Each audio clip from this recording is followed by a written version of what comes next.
Hi, everyone. We're so glad to have you here on this Friday afternoon in May. I'm so honored to have you joining us. My name is Cyndy McDonald. I am the host and the creator of Friday Forums, and I'm just really excited to be able to talk to experts and subjects and matters that are important to you and the students and the families that you work with, and also cutting edge topics, both about education and in business.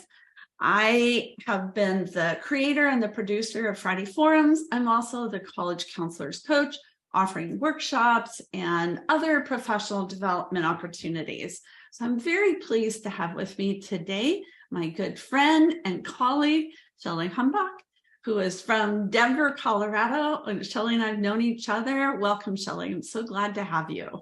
Thank you. So as everybody is coming in today, please let Shelly know where you're from. We come from all over the world, and everybody is in all sorts of different time zones. So tell her your name and where you're from.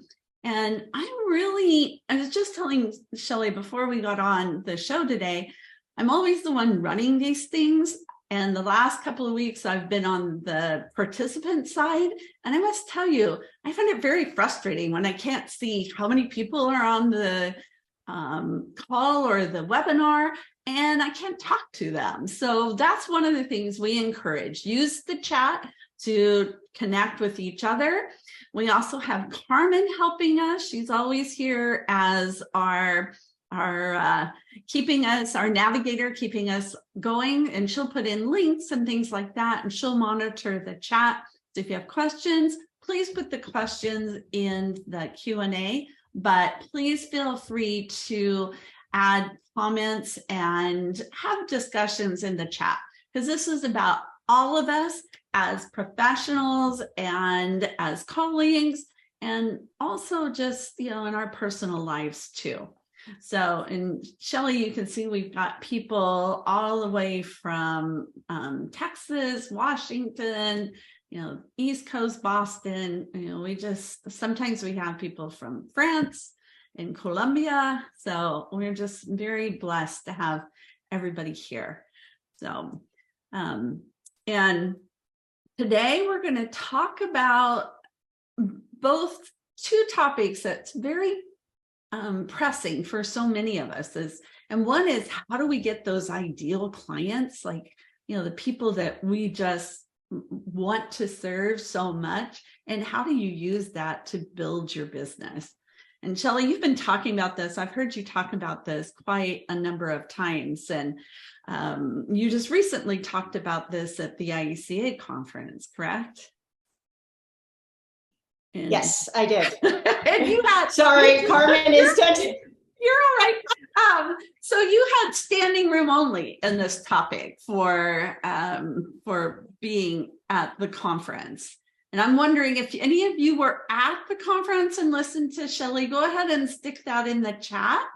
And if you were at the conference and just were at the conference, stick that in the chat too. So it was so great to be in Seattle and see so many of you and meet so many of you and just spend time. It was our first conference, the IECA conference that I've been to in 3 years. So it was just so refreshing, and just did, I think, all of us such good to have that in person.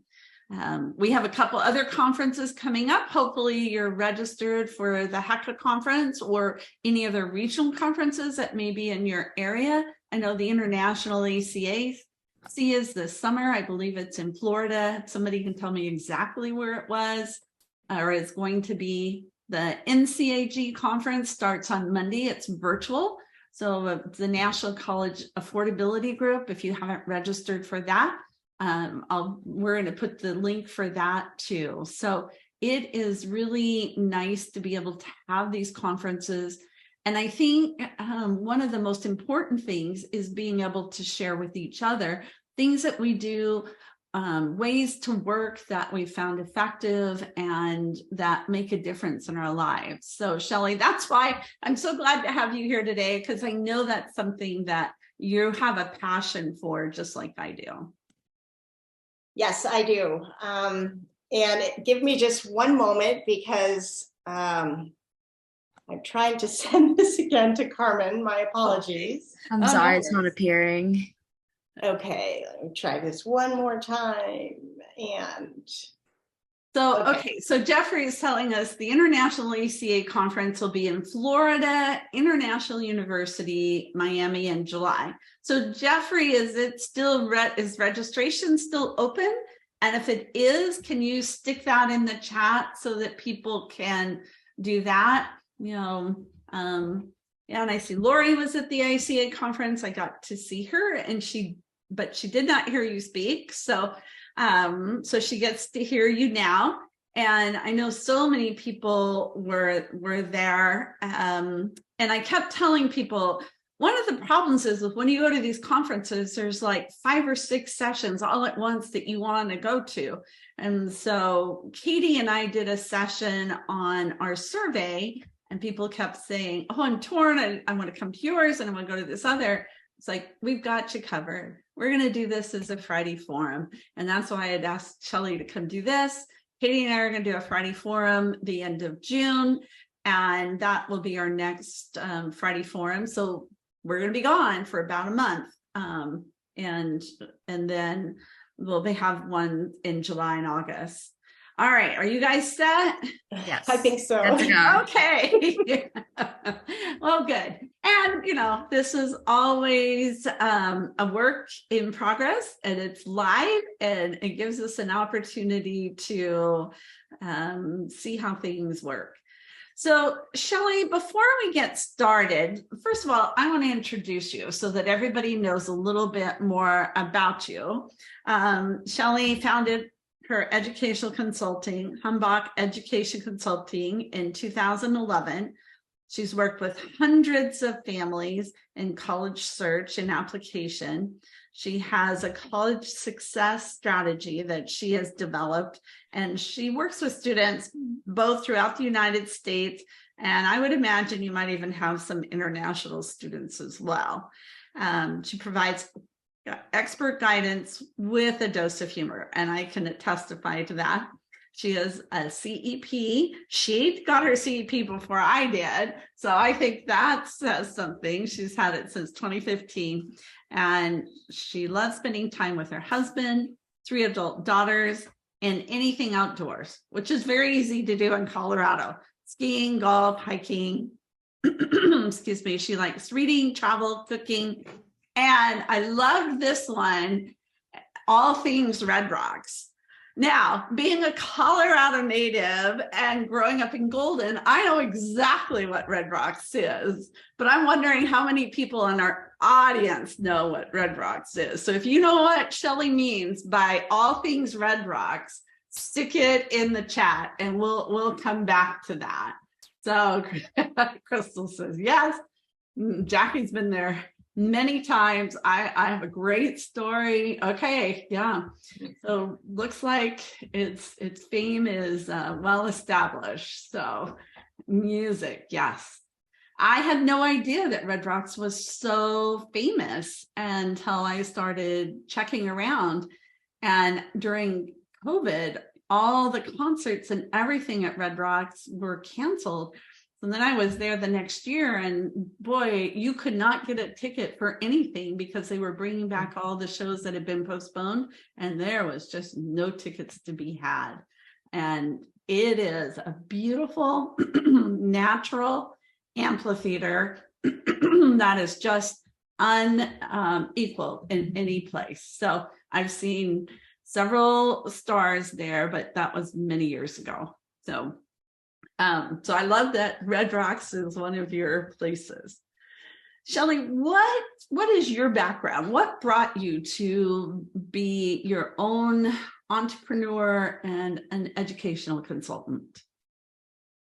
Well, the short answer on that is I had a long and wonderful career in litigation, and I was desperately trying to get out of it, as so many people do. And I began working as a volunteer in my kids' high school in the post-grad department, and just fell in love with this process of college planning. And I also really enjoy teenagers. I didn't enjoy mine as much when they were teenagers. Just kidding. But I do. I enjoy teenagers and I love education. And I wanted to combine those two things. So I went to UCLA and got my certificate, my certificate, and joined everything and launched my practice and just kind of went for it. And that's how I wound up where I am now. That's very inspiring. And I think that echoes what a lot of other people's journey has been. I think the key for it is loving teenagers. If you don't love teenagers, then this is not going to be a good career for you. And I know so many people, especially as I teach in the UCLA program that you did, that I hear that over and over. So what's your vision? What's your mission for your business? To help, I think it's kind of why we're all in this business, and to make a difference and to provide guidance and education. But starting now, I think my 14th application cycle, I'm really moving into I very much want to have a way larger outreach. And I'm trying to collaborate with Denver Public Schools. We've had a few things in the works in the past, then COVID. So I'd like to pick that back up again. And I would like to honestly just give all of this away to as many people as I can. Mm-hmm. Because as long as I want to stay in practice, there's always going to be clients that want to pay for the personalized one-on-one consulting, isn't there? But if I can give all this away to many, that's my vision. That's my mission for today. Good. Well, let's let you go ahead and get started and share what it is that what you have found. Okay, wonderful. Welcome everybody. So glad that you guys are here today. And I'm going to move quickly through this. I apologize for the technical difficulties up front. But what we're going to really focus on today is how to maximize your bottom line without lowering your standards and without losing your mind. And what I found is that there are 3 general categories that we need to focus on to achieve those things. But before we jump in, I always want to just take a minute and have everybody take a breath and recognize that you made it through another application season. We're all gearing up for the next one. But just give yourself some credit for the work that we do. So we're going to talk about systems today. And when I reference systems, I mean correspondence, assigned tasks, invoicing, review requests, or testimonials. Outsourcing is the second category. And for me, that encompasses essay support, social media support, onboarding new students, administrative support. And the last one is boundaries. And honestly, this one is a hot button issue for some reason. It just really gets people up in arms. But I want to focus today a little bit on your mental health and how you can become better at informing and teaching students, and mostly parents, about your process. Then after the presentation, we're going to hopefully have time for some Q&A. And all right, so let's jump in. So my philosophy, and this is over years of banging my head against a wall and trial and error, is to work smarter, not harder. And I know we've all heard this phrase.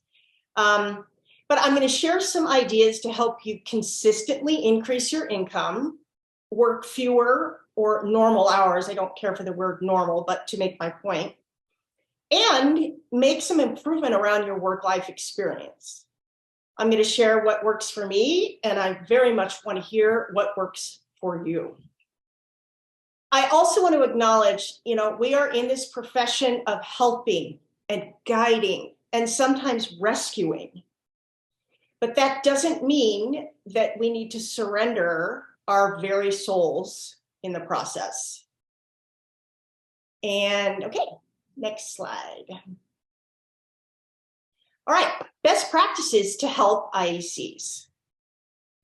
So we're going to talk about systems. I'm going to ask you a couple of questions, and I want you to just check in with yourself on these. How many times per week or per day do you repeat the same words, whether in the form of advice, instructions, or knowledge? And I wish I could see you guys because I think people are shaking their head. Do you ever feel like you've taken a crazy pill because of the real repetition of information and instruction during meetings with students and parents? Have you noticed an uptick in students and parents expecting you to have all the answers and facts safely stored in your brain that you can just pull out at any given moment? And have you noticed an increase in students and parents asking you information that you have shared many times, verbally, in writing, or both? So today we're going to discuss how to create business systems that will drastically reduce this needless and crazy town repetition. And that in turn saves time and frustration. And it also sets the expectation for students and parents that they need to actively engage in this process because we're not saviors in the end. Second category is outsourcing. Here's a few questions to think about. Actually, you can go back. Sorry, Carmen. We're still there. Do you spend, outsourcing. As part of running your practice, can you identify, this is key, specific work actions that you despise doing? And I know you can. Do you spend countless hours trying to learn a task that is crucial to run a successful business? And can you recognize when you are not successful and you're not getting the desired outcome? And do you realize that you can make more money if you outsource tasks that are not the highest and best use of your talents, your strengths, and your time? You're an expert in college admissions. You might not be an expert in social media. Boundaries. We're still on the same slide, Carmen. Boundaries. Questions. Do you read an email from a client before bedtime only to be so frazzled that your sleep is trashed? Ever have a student or parent text you at 10 p.m. to ask a mundane question, the answer of which could be Googled or found in the materials that you've already provided them? And do you feel burned out? And do you even know if you feel burned out? And I want to touch upon this phrase, work-life balance. I feel that we are barraged with this in our culture. And when we're not achieving that, we feel like a failure, which in turn just creates this mindset of try harder, work more. And I hope you can appreciate the irony of that, because the concept of work-life balance, in my opinion, is false. It's a lie that we're being told. Because work-life balance suggests that that's achievable. This balance on an even keel is achievable. So today I want us to think about reframing that phrase to balancing life with work, balancing work with life, whatever feels good to you. And I think with a few tweaks to your choices and your habits and your structure, that is doable. So today's the day to begin to take your life back, reclaim fun, family time, and time off, which I am the queen of that. Next slide. Okay. So, outsourcing. Actually, did I miss something here? Yes, my bad. Please go back to systems, streamline, and automate. This is so professional, isn't it, you guys? Sorry about this. Okay, business systems, streamlining, automating. This is huge. You need to do this for virtually every component of your practice. You can streamline almost everything, especially communication.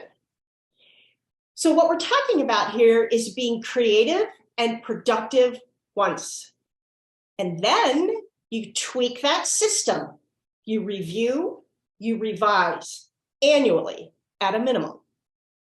I also suggest that you date stamp this work product so that you can see, well, when was the last time I had eyes on that? Because things change, don't they, rapidly in our profession. You can streamline your communication for virtually any element of your business using templates. I am just loving my templates. You can create a library of templates, and investing that time, and it is an investment of time, to create these resources up front are going to pay off in a big way, because you're going to spend less time repeating the same work and more time growing your business and increasing your income. Meeting recaps and preparation for a meeting. The more consultants I talk to about this, the more I realize we are all on the same page of this being the bane of our existence, because it takes thought and energy. This practice for me used to take 30 to 45 minutes each to prep and recap. Now it takes me 5 minutes. And at every meeting, I am prepared, clear, direct, and effective. Examples of templates, virtually anything. Testimonial requests, review requests. Testing, information about testing, right? We're all now in a very deep mire of the new digital SAT. So that, if you reduce that to writing and put it in a template, you can fire it off to every single client as you're working with them. Letters of recommendation, it's pretty solid information. You have the way you do it in your practice, reduce that to writing and have it in a template. Student activity resume, that's another one. You have a student that this happened to me last year, created an absolutely bomb resume. And so I asked him if I could use this template, and he said, sure. And so now I use this template. It's amazing. Also, consider creating a Google resources folder or whatever document platform control maintenance that you use.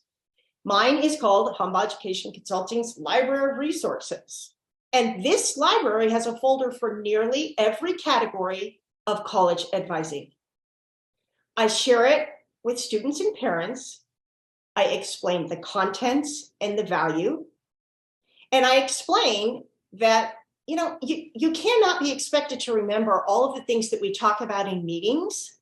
So when you need a refresher on, wait, when was it that you wanted me to make the verbal request for letters of recommendation?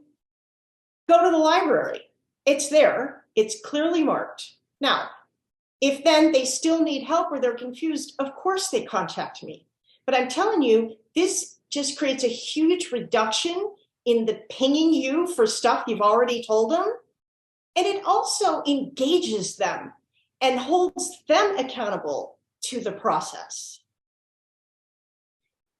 So examples of, what I have in my library, a whole folder with different docs on the application season expectations, campus visits, nursing, engineering, athletes, women's colleges. I would caution you to share this folder with some discernment. You can, within Google, and I can only speak to that, you can use an expiration date. So I can share a folder with the current client and set it to expire for when the client leaves my practice, if I want. You can also share it in viewer mode only. You don't want your clients to be editing your work product, right? On a side note, I do want to mention how, and you guys all know this, how fortunate we are to work in this industry with colleagues that are kind and supportive and eager to share our knowledge. When you read an excellent blog or an article, share it. That's the whole point of this. Make sure that you give credit to the author and spread the word about that. You might want to have a college planning timeline. If you don't, I'm sure most of you do. And this gives your clients a roadmap of what they can expect during your process. It also keeps you on track.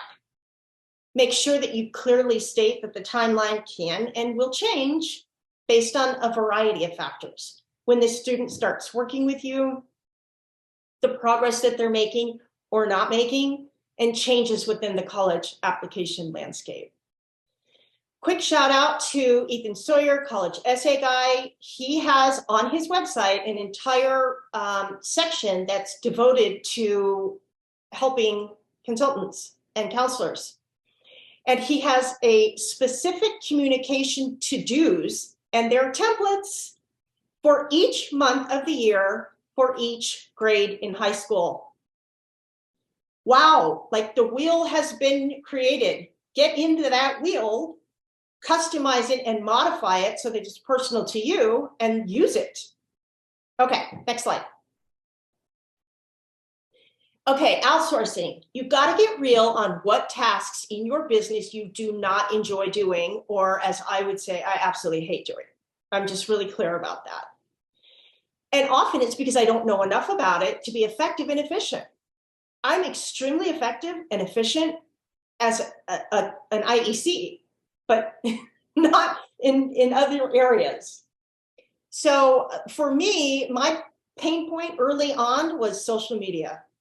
I have 3 daughters, and so yeah, I use it, but not, I use it not well for business. So I hired somebody that did. I also recognize that generational divide between Gen Z and me. And so I wanted an experienced, effective VA social media expert that could take the ball and run. That's exactly what she did. And I would argue all day long, if you want to grow your business and increase your income, a current and relevant social media presence is a must. This expert should be intuitive and skilled enough to quickly pick up on you, your personality, because this is a personality-based business, and your business in general. Okay, a few other things to mention. Scheduling app.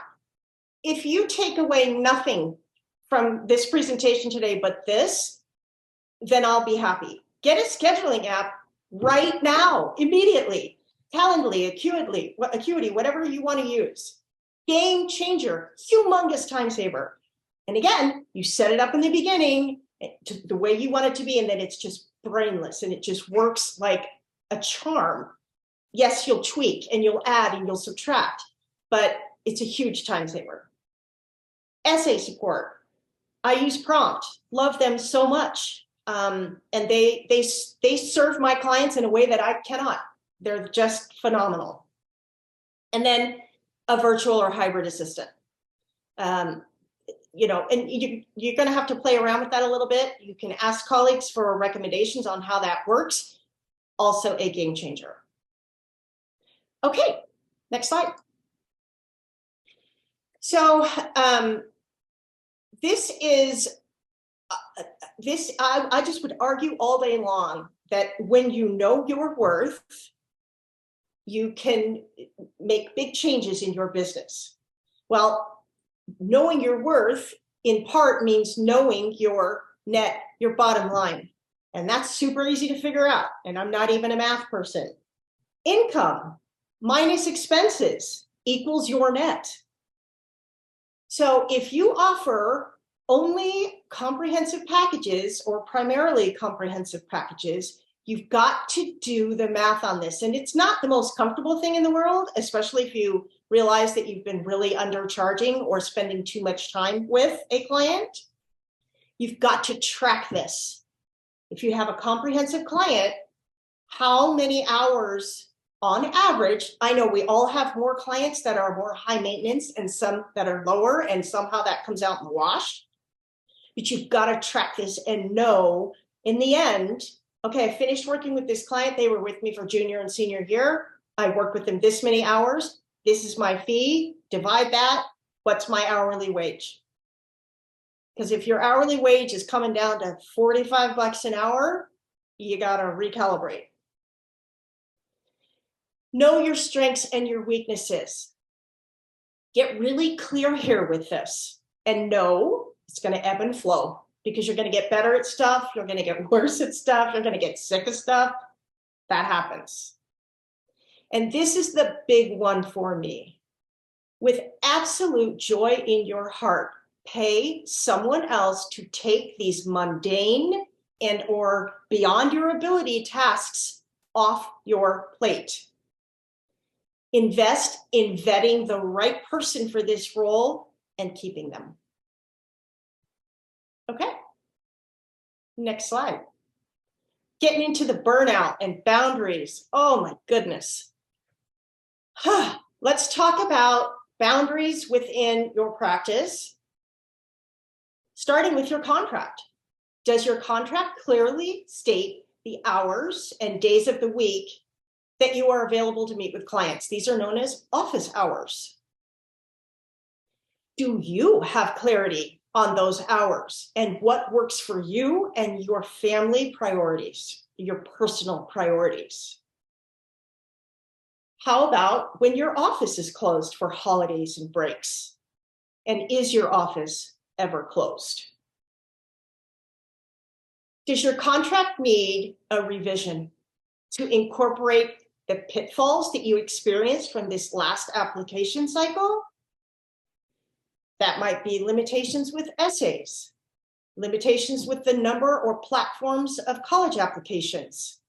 It might be a little more detail regarding the parameter of the guidance that you give regarding financial aid. So here we're going to just launch right into this hot button. My contract states that my office hours are Monday through Friday, 7 a.m. to 5 p.m. Mountain Standard Time. And I am very clear about this. I'm a very early riser, which also means that after about 6 p.m., I really am not able to converse with anyone, just about. Hardly my children, my husband, and certainly not in a professional capacity. And I'm just not sorry about that. That's who I am. That's how I operate. In every single initial consultation, I make my office hours crystal clear. And if that schedule does not work for them, I refer them out. And I can guarantee you that when I am in my office hours, Monday through Thursday, 7 to 5, I am on and I'm happy to be doing this work. Block schedule. If you don't know about this, you're just going to be so happy that you will know about it after I explain this to you. This is simply, I mean, it's known by several different things. I call it a block schedule. Basically, you're going to map out your day, week, month. Some people do a whole year. They're much more aggressive than I am. And you're mapping out what needs to be accomplished in professional and personal life, both. Then you're going to put those tasks in some order of priority, and that's going to shift around too, isn't it? You create and revise this schedule as needed. So, for example, since I don't have office hours, I do not meet with clients on Fridays. I use that day to catch up on working on my business instead of in it. I review my calendar and make sure that no one has fallen through the cracks, and there always is someone that has fallen through the cracks, and that's how I catch up. Catch up on my industry reading, webinars that were recorded that I didn't get a chance to watch live. I clean up my desk and my filing and create a space in here where I can be productive. I plan college tours. I get quiet and I think about my goals, my vision, both short-term and long. This is also when I have personal appointments and have fun. Ski, golf, hike, whatever. Read a book. Committing to a block schedule is a game changer. And again, let me emphasize, you're not going to do this one time and it's going to be perfect and you're not going to have to modify that. That's not how this works, right? Because life is just full of a lot of changes and unpredictability.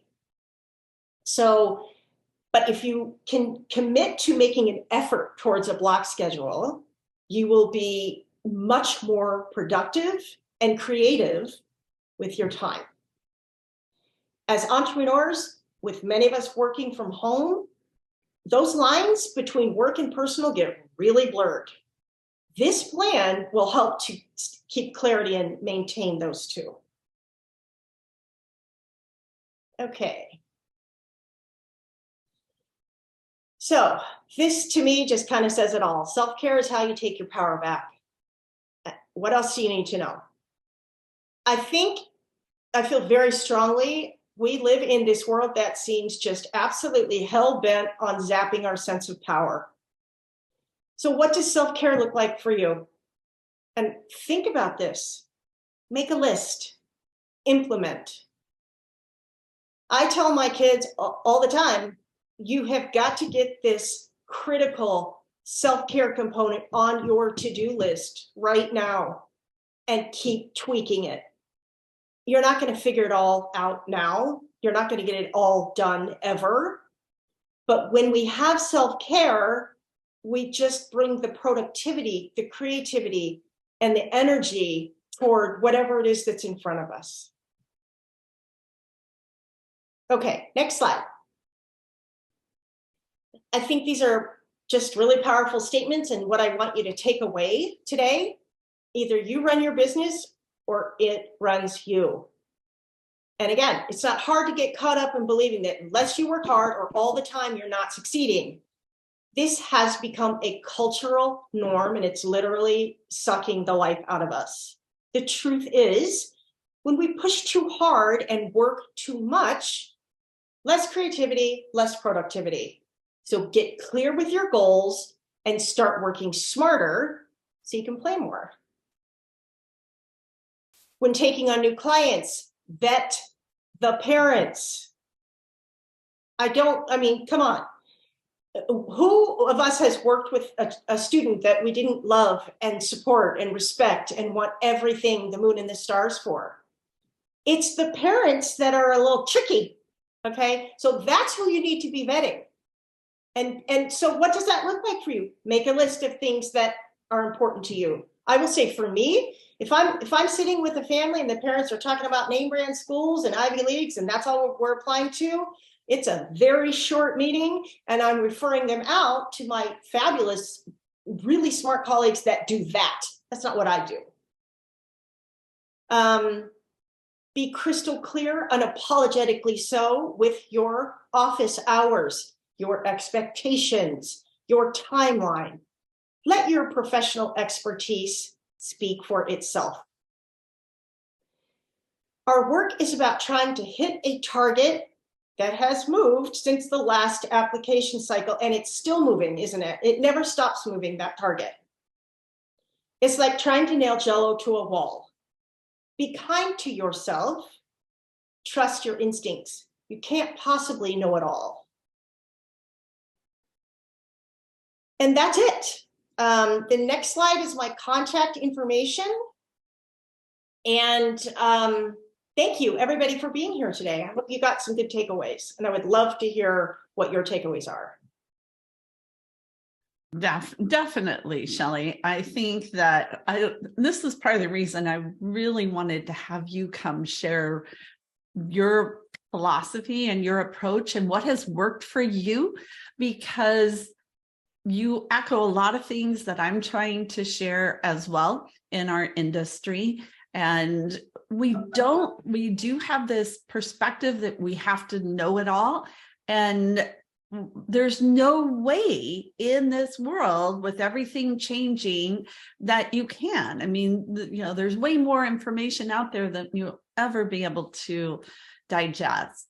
We just have to know how to find it and bring that presence to it. And if that's all we are, then that's that. I don't want to be known as just that kind of an expert. I want to be known for many other things. So we have a number of questions, and I think, Carmen, do you have any in the Q&A?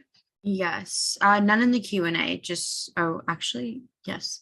Can you talk a bit more about how you vet clients, especially parents? How can you ask the right questions during an initial meeting to weed out those problematic parents? Wow, great question. I think that's a subjective. I want you to think about this in the fact that that's subjective. When you're really clear on what matters to you and how you work best, it becomes easier to see those red flags with parents. And We've all seen them and we've all brushed them aside with regret. So I think it kind of has to start with you getting really clear. Maybe just jot down the philosophy, a couple of target points that's the philosophy of your practice, and then tap into your instincts big time. And so often that means just listening and body language. I wish I could give you more of a concrete response, but that's my best attempt. And that's why that initial contact is so important, because as you said, you're vetting them just as much as they're vetting you. Yes.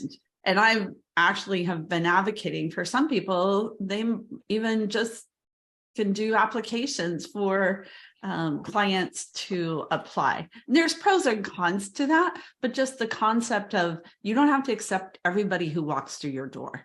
And I love how you said that, you know, if they're looking for a particular aspect of the college planning that you're not covering, you're more than happy to refer it out to a professional or a colleague, and you already know, you know, what kind of clients. And that's how you get those ideal clients. Because if you have them, then they refer other ideal clients, and you start building that kind of motion propelling. So I know what. Go ahead. I just want to quickly address, because I'm seeing some of this stuff in the chat, and this is always really comes up, and it's a great point, and it's a challenging one, and that is, you know, we all work with students that are scheduled, and many of them are overscheduled, and so I think a lot of IECs have the default in their brain, well, I have to work evenings and weekends, and I'm here to argue that no, you do not. If you want to work evenings and weekends, that's great, go for it. I don't, and so I don't.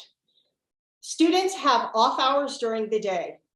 Sometimes learn about that right away and get in there, grab that spot.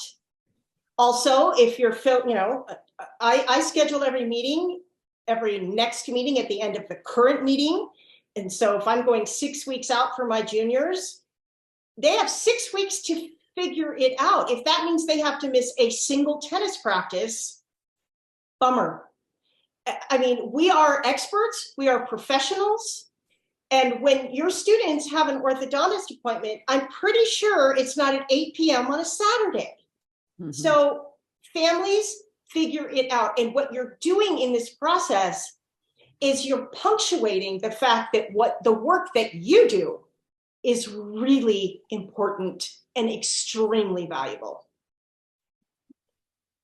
I agree. And that has to be our mindset in order to communicate that to the students and the families that we work with.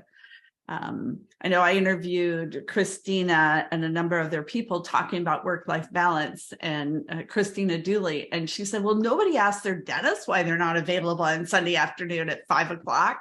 So why should we be available? I mean, and it goes back to what you just said, is being that professional. So it's part of that message and part of that narrative that you give when you're meeting with families. This is what I'm offering, and this is how you're going to access it. And yeah, if you tell it and lay it out, they're not going to wonder why you're not meeting on a Friday night or a Saturday afternoon or whatever. So that's. And I do have families, occasionally they usually it's the student and they forget what my hours are. Well, because they never read the contract in the first place, but because nobody reads anything. I just do a quick, gentle, humorous reminder. Oh yeah, I don't meet with families on the weekends, or I don't. Yeah, Friday won't work.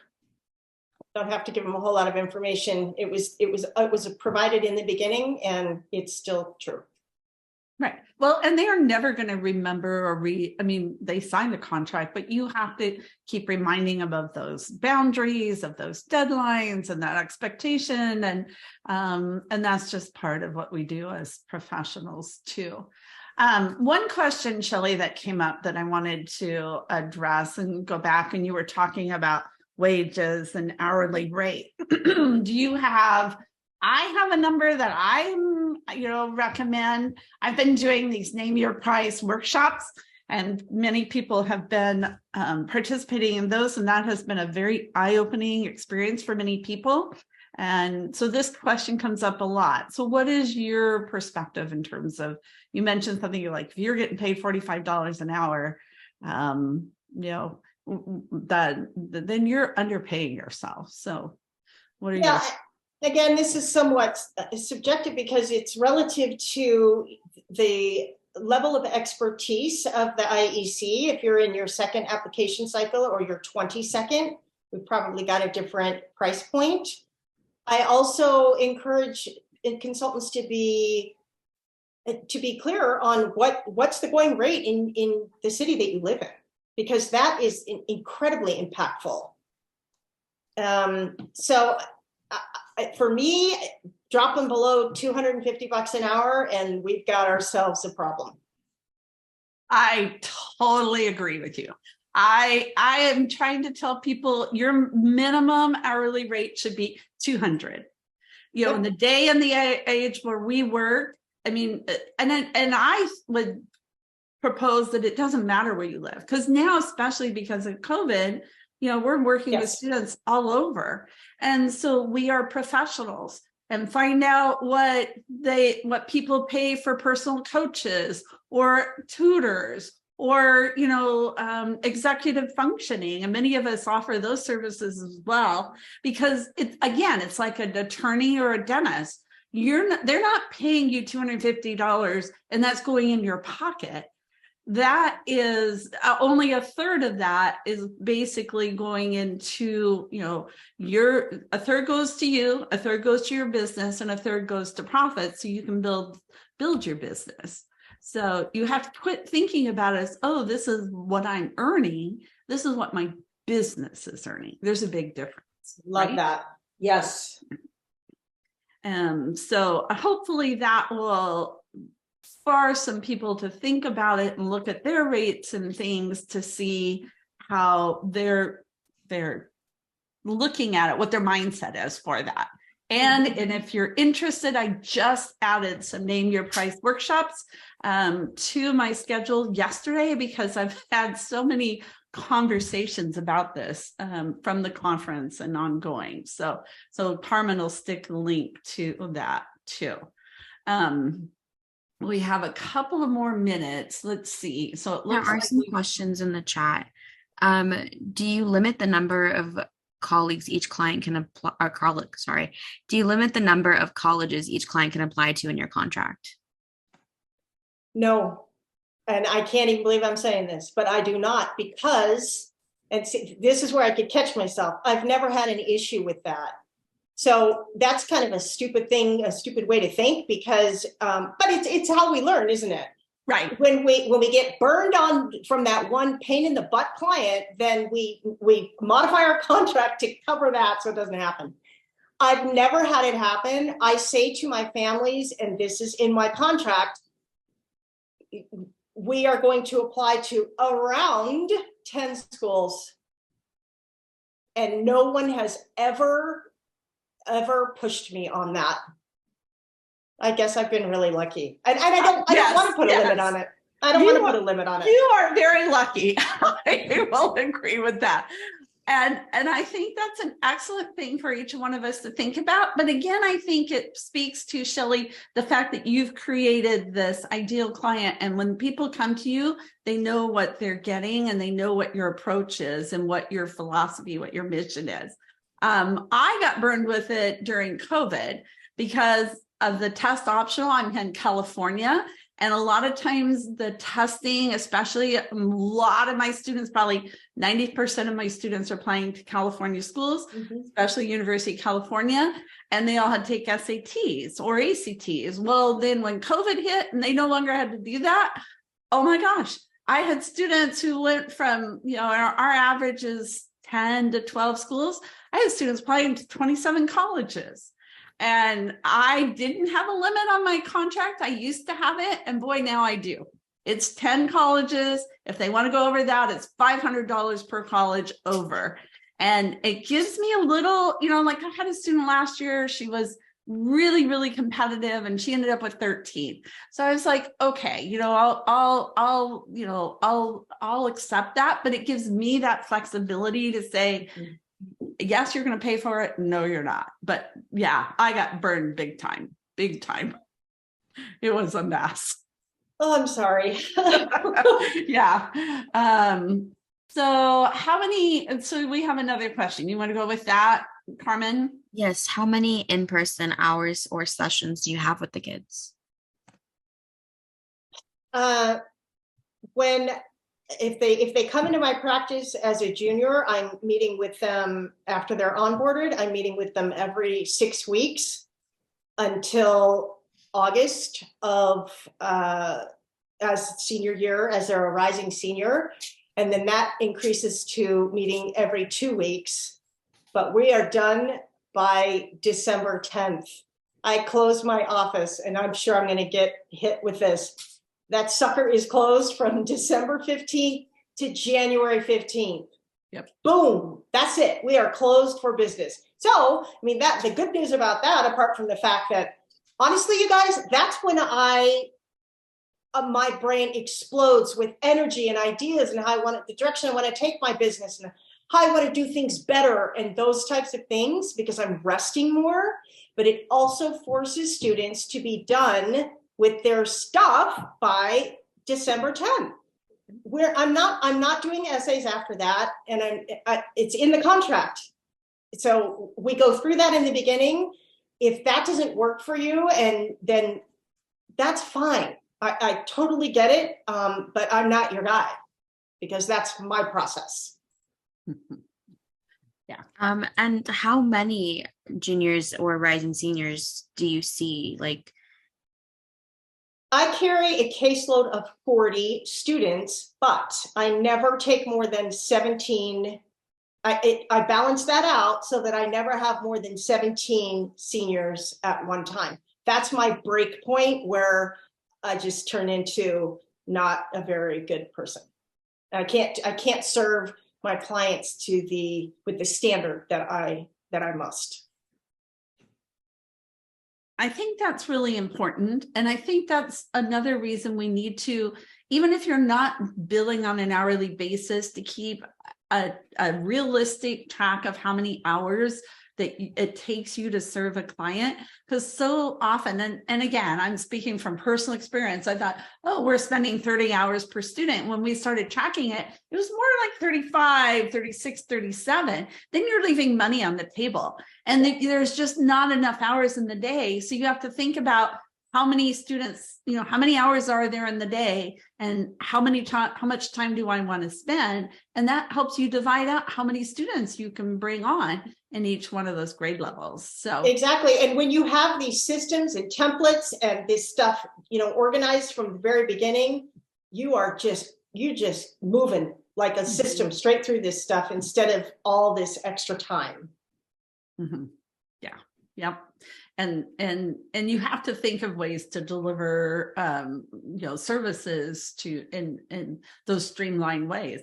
We often talk about Jamie Dickinson in West Virginia. I mean, she is in West Virginia. She serves 400 seniors a year. And she has an office, she has tutoring, but she talk about processes and systems and streamlining. She's got it down to an art, because she wants to serve more people, and she can't charge, a really high price in West Virginia. So those are all different aspects. And thank you, Shelly, so much for being here today.